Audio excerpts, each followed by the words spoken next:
Hey, today I want to talk to you about being vulnerable as a leader.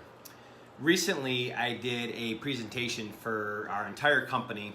I presented in Grand Rapids and it streams live to all of our offices. It's our annual business plan presentation. I do this every year in January where I talk about the previous year's goals and how we finished in relation to those goals. Did we hit them? Did we not? Why did we hit them? Why didn't we hit them? How do we do in our initiatives?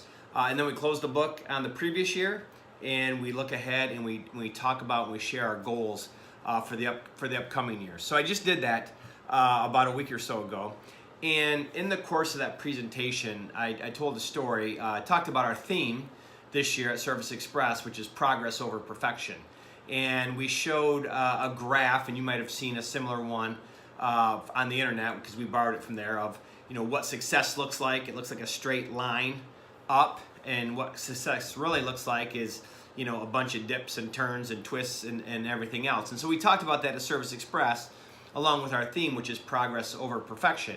And we talked about we've been growing double-digit growth every year. People come here and they think success looks like a straight line up when it really has these dips and twists and turns and everything else. And then I related in my own career about how I went through this leadership training. I was sitting in on Willow Creek, had a leadership training seminar. They still do this every year.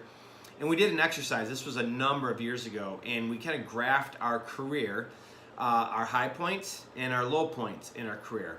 And we did this. And as I looked back on it, reflected on it, I noticed that after every low point in my career, a high point followed. And so what that taught me was that you need to go through some of those low points. When you're going through them, you don't quit. You fight through it. You self-reflect and you learn, so then you can grow from there. And in my own personal story, my own personal journey, I talked about real early in my career here at Service Express, back in, I think it was back the year 99, 2000, in that time frame, of how I went through a real low point in my career. I was really struggling. I was struggling to build my teams. I was not treating my teams well. I was not the leader I wanted to be. It was impacting my personal life. I wasn't the husband I wanted to be. I wasn't the employee I wanted to be. None of those things. And I talked about that. And I said, through that time, I could have quit and just said, this job's not for me. I'm headed off to another job. Actually had thoughts about that. Had thoughts and talks with the owner about that. But decided to self-reflect, look in the mirror and say, what changes do I need to make and what do I need to learn from this and figure this out? And long story short, we did. I made some big changes in my leadership style. I'm far from perfect, but way better than I was. And I really worked through and gutted through that low point in my career where I almost lost this opportunity I had at Service Express. And so I shared this. My point is I shared this entire story with the company, and it's really been kind of neat and amazing the feedback that I've gotten from people on that presentation, where by sharing my own story and being vulnerable and sharing the low points that I went through here at Service Express and what I did as I worked through them to come out really resonated with people, because people look from the outside, right? We all look like we have it all together, we have all the answers, and we always have, and we always figured it out.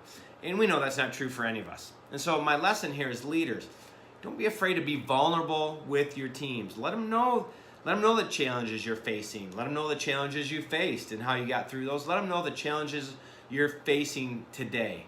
At Service Express, we talk about asking for help to get through those challenges. It's not a weakness. Here, it's a sign of strength. And if you don't have people on your team that see that as a sign of strength, maybe you don't have the right team. And so don't be afraid, be vulnerable, ask for help, and I think you'll be amazed, like I was, when you have the right people on your team. They'll be rallying around you, working hard to help you out. So good luck, be vulnerable, and have fun.